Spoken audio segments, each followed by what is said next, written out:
Bum bum bum bum bum bum bum bum bum bum bum bum. The Peter Dislike Show. Bum bum bum bum bum bum bum. Only got 2 more weeks until Hunt Brothers Day for Bismuth and maybe some other strategic metals. And I'm getting better at it. This one is notoriously hard to pour with bismuth because it bulges out, and if you want it to stand, I discovered the trick is to pour the mold looks like this. You pour the bismuth in there and you quickly cap it with a piece of graphite. The problem is that it stands, but some of the bismuth then oozes out the bottom of it, and then you got to sand it a little bit, and then you anodize it to harden the exposed metal, and so not a very simple process. I want to say, especially someone like me, when I sand bismuth, I don't like to lose any of it. So what I then do is take a damp paper towel and wipe everything down, and then when you recycle bismuth slag, you need a organic source of carbon anyway, so paper towels are pretty good for that. I just throw the paper towel into the furnace to use as my reducing agent for the slag. So it's kind of a long process, so that's why I generally prefer to use tin for this guy, because it doesn't have the same problem. But tin is not nearly as impressive an investment opportunity, obviously. This one is mostly tin. You need to add some bismuth to tin because pure tin itself will shrink quite a bit, and it's also problematic with what's called tin pest. So over long periods of time, if the tin is stored in a relatively cool environment, it will restructure itself and rust. And you need to add anything outside of the tin family, because tin is in the same family as carbon, and so it will form a diamond-like structure. So you need to add either antimony or bismuth.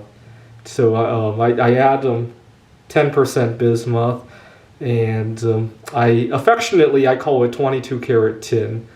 Here's some zinc that I also... So I mostly work with bismuth, tin, and zinc nowadays. And I hope to work with tungsten, not melting it obviously, but coloring it.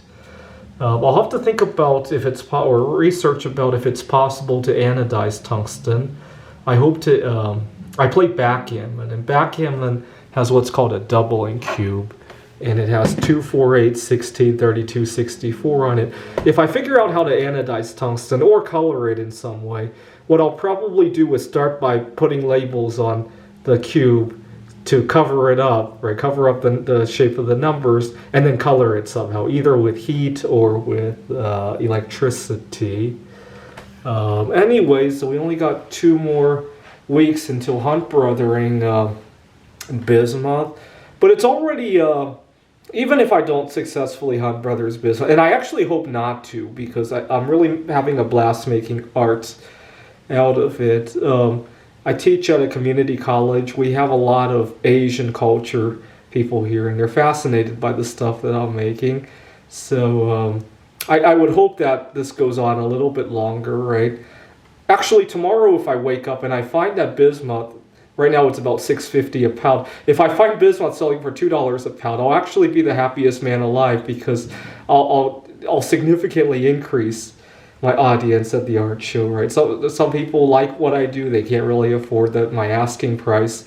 If it drops to $2 a pound, maybe I could increase my audience, and whatever profit I make could turn into much more bismuth. I could multiply my stack a whole lot faster. See, my goal is not to accumulate more paper assets, especially US dollars or any other paper asset, right? My goal is to accumulate more metals, especially the strategic metals like bismuth, tin, zinc, tungsten, and maybe gold and silver, right?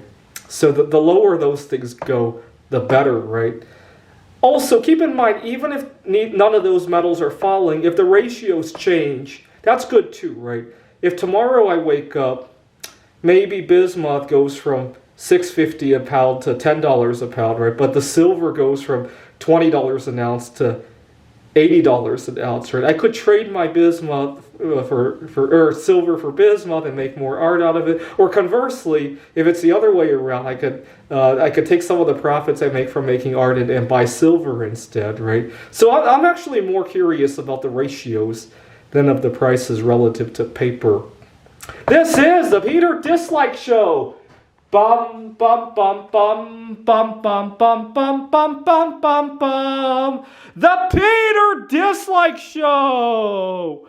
Bum bum bum bum bum bum bum.